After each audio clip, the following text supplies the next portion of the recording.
The Holocene has ended. What we do now, and in the next few years, will profoundly affect the next few thousand years.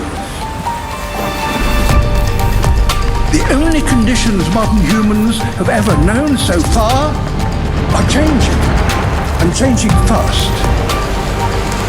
Nothing stays the same on this planet. Everything changes. The Earth is going into one of these jumps, and you don't know what is going to be on the other side of those jumps. The Earth is always jumping.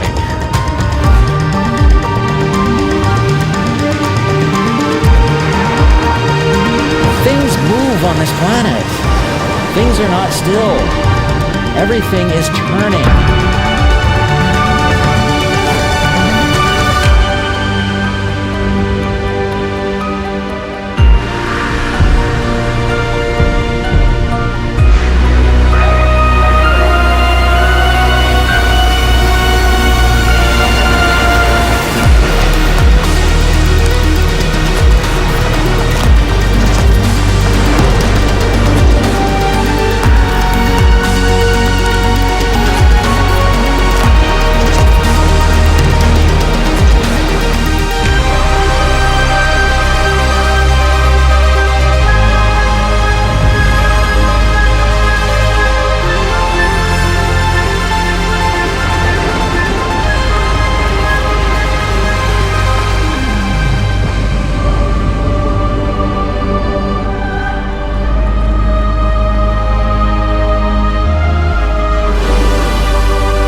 As it begins to run out of fuel, the sun won't simply fade away to nothing.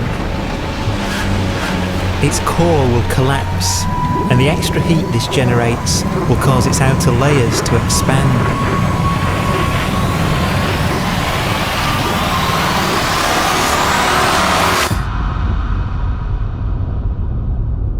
The sun is now dead.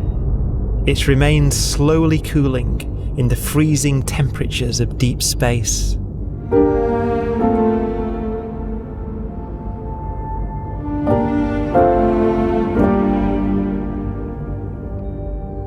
The fate of the sun is the same as for all stars. One day, they must all eventually die, and the cosmos will be plunged into eternal night. All stars eventually will run out of fuel. The temperature of the universe drops. The stars, one by one, in the night sky, will turn off. And there'll be no more new stars created. And so that the universe will end not with a bang, but with a whimper. And not in fire, but in ice.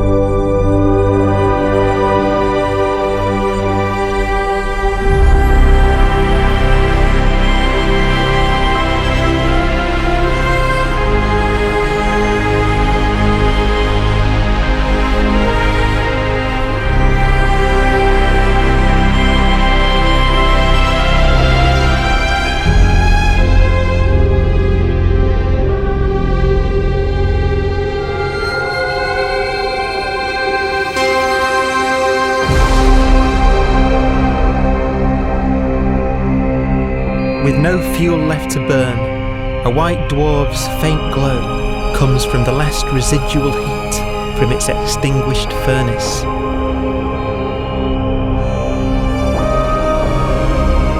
Looking at it from where the Earth is now, it would only generate the same amount of light as the full moon on a clear night.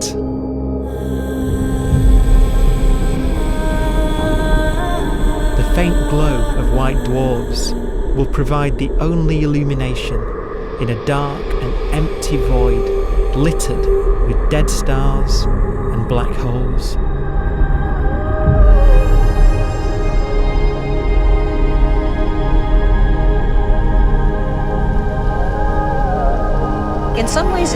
ghost universe. It's the corpses, the zombie stars, that will take us into the future.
A black dwarf will be the final fate of those last stars. White dwarfs that have become so cold that they barely emit any more heat or light. Black dwarfs are dark, dense, decaying balls of degenerate matter, little more than the ashes of stars. Their constituent atoms are so severely crushed that black dwarfs are 1,000,000 times denser than our sun.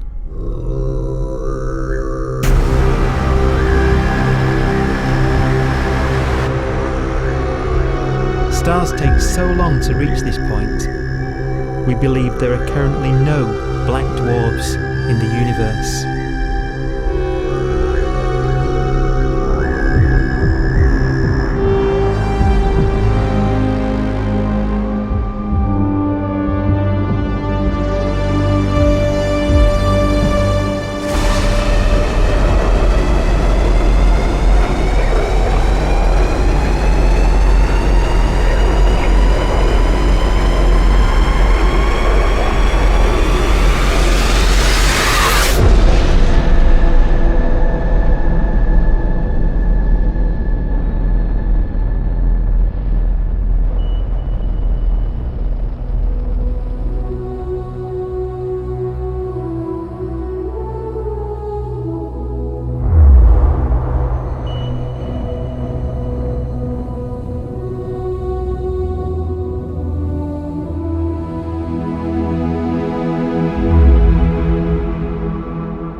We have a pace of life that's based on really the energy available to us now.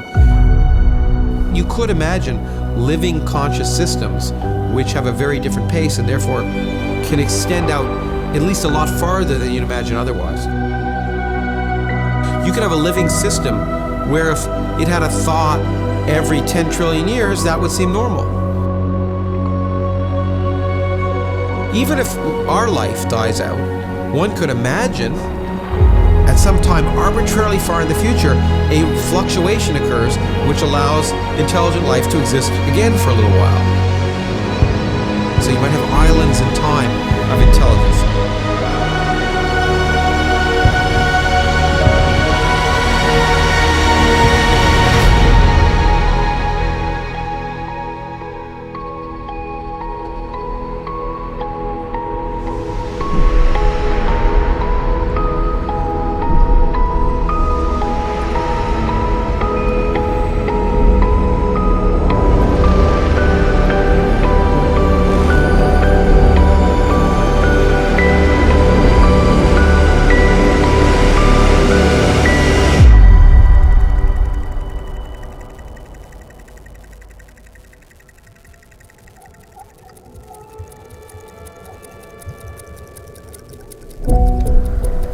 proton, one of the fundamental building blocks of atomic matter, of what makes us up, can just spontaneously fall apart.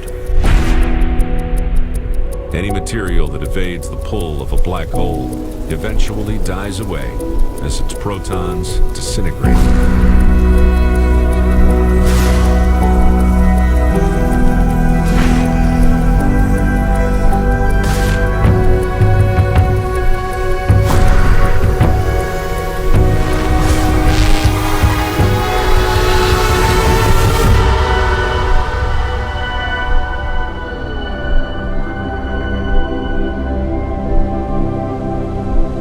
The matter inside black dwarfs, the last matter in the universe, will eventually evaporate away and be carried off into the void as radiation, leaving absolutely nothing behind.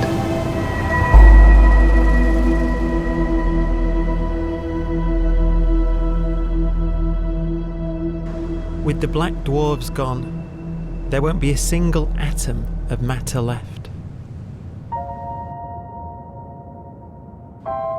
All that will remain of our once rich cosmos will be particles of light and black holes.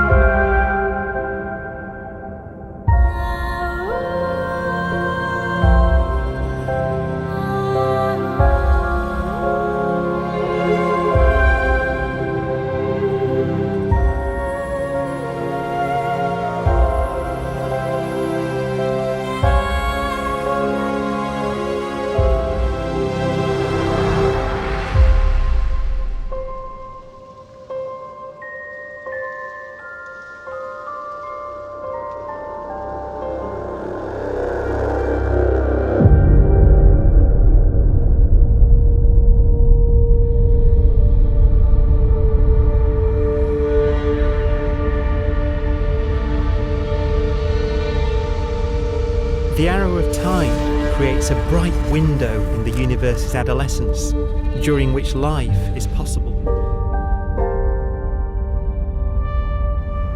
But it's a window that doesn't stay open for long. As a fraction of the lifespan of the universe, as measured from its beginning to the evaporation of the last black hole, life, as we know it, is only possible for 1,000th of a billion billionth billion billionth billion billionth of a percent.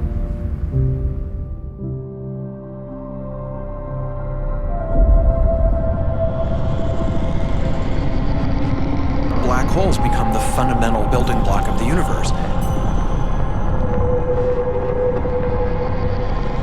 A galaxy will basically be a supermassive black hole in a center with smaller black holes orbiting it. Zombie galaxies filled with black holes continue to evolve.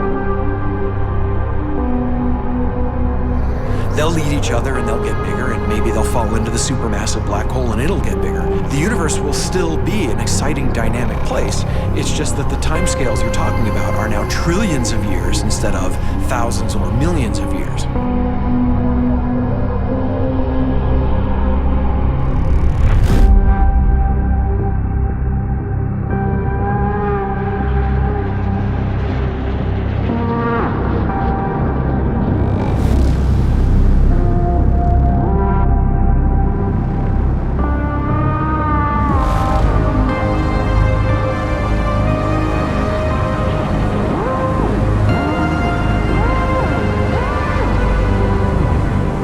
Black holes can bang on space-time like mallets on a drum.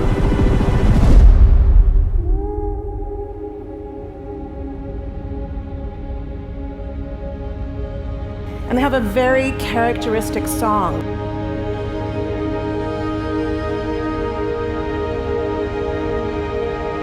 Imagine two black holes that have lived a long life together. At the end of their lives, they're going around each other, crossing thousands of kilometers in a fraction of a second. As they do so, they leave behind in their wake a ringing of space, an actual wave on space-time.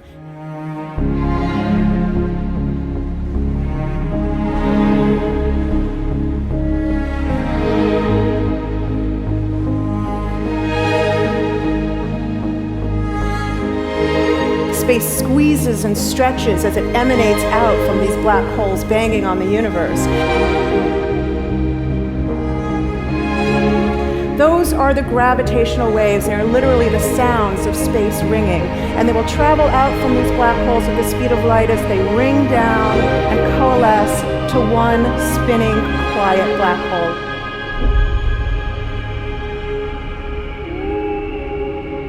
If you were standing near enough, your ear would resonate with the squeezing and stretching of space. You would literally hear the sound.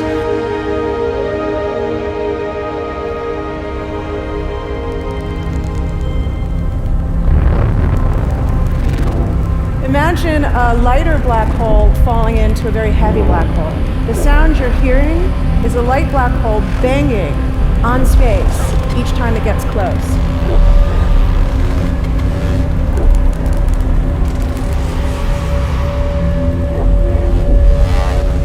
As it falls in, it gets faster and it gets louder.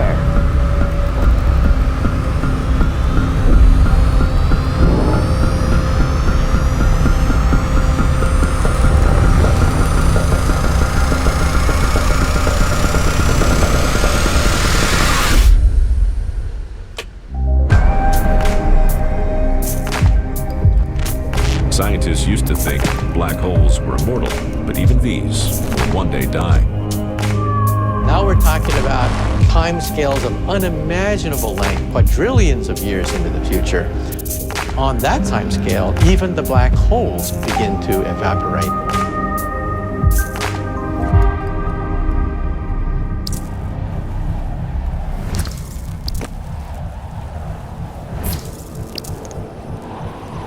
According to quantum mechanics, space is filled with virtual particles, nanoparticles, that are constantly materializing in pairs, separating, coming together again, and annihilating each other.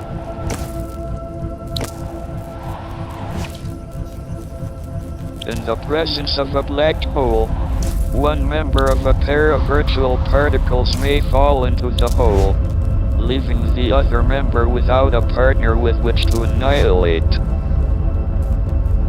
The forsaken particle appears to be radiation emitted by the black hole.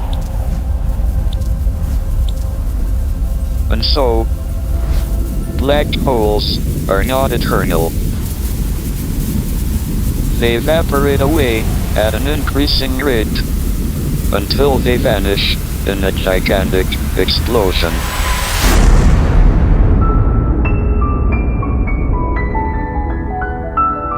Quantum mechanics has allowed particles and radiation to escape from the ultimate prison, a black hole.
Philosophers and poets have asked the question, will the world end in fire or ice? We can now give an answer. The latest evidence shows that the universe is not slowing down, but it's speeding up out of control. And the universe, we think, will die in ice. Trillions upon trillions of years from now. Empty space itself has energy. In every little cubic centimeter of space, whether or not there's stuff whether or not there's particles, matter, radiation, or whatever, there is still energy even in the space itself. And this energy, according to Einstein, exerts a push on the universe. What is the weird stuff that's accelerating the universe? We call it dark energy. And this stuff is the dominant stuff of the universe. Almost 3/4 of the matter-energy content of the universe is this dark energy. And we don't know what it is. Dark energy, unlike matter or radiation, does not dilute away as the universe expands. This has crucial implications for what the universe is going to do in the future. So what will be the future of the universe? Well, if the dark energy remains dominant and repulsive, the universe will expand forever.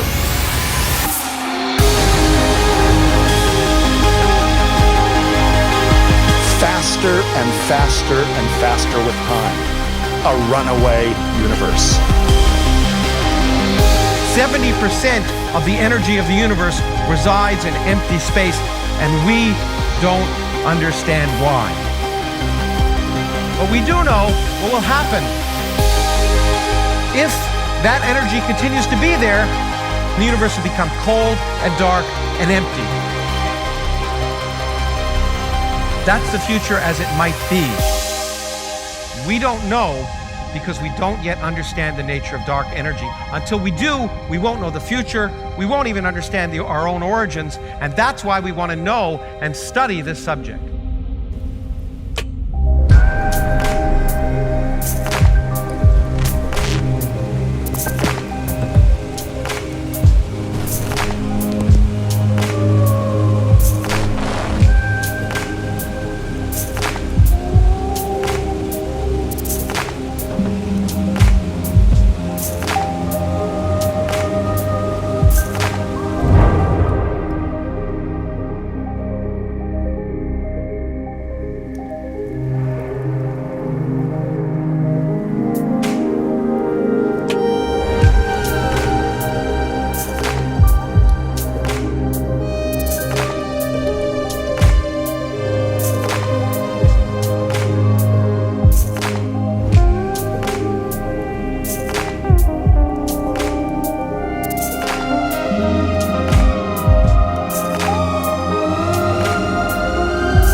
Forecast does seem to be for an ever colder, ever emptier universe.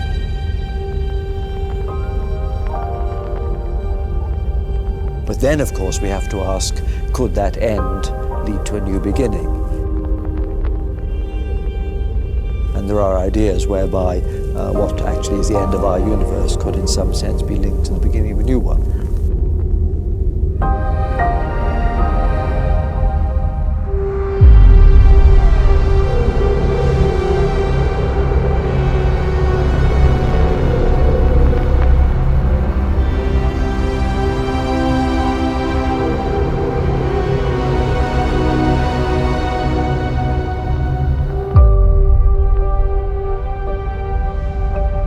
We've worked out the mathematics, the equations. They seem to say that if you have an atom smasher that can concentrate tremendous amounts of energy at a single point, you can perhaps open up a gateway, a baby universe.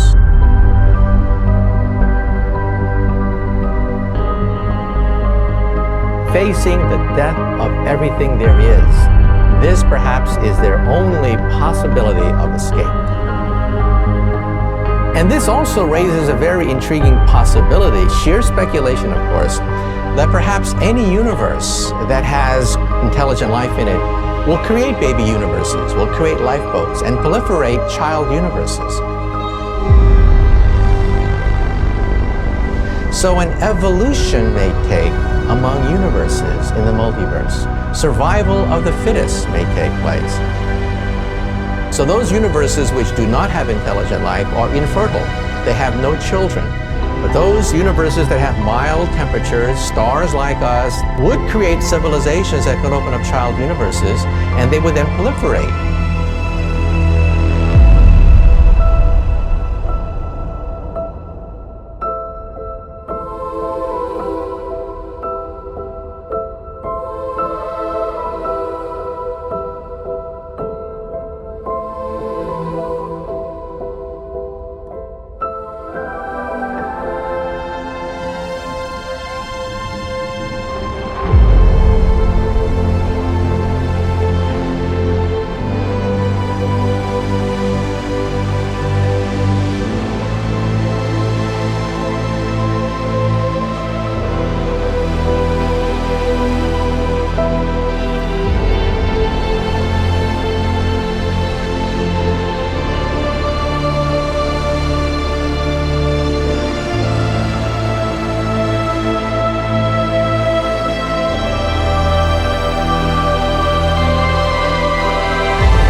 After an unimaginable length of time, even the black holes will have evaporated and the universe will be nothing but a sea of photons gradually tending towards the same temperature as the expansion of the universe cools them towards absolute zero.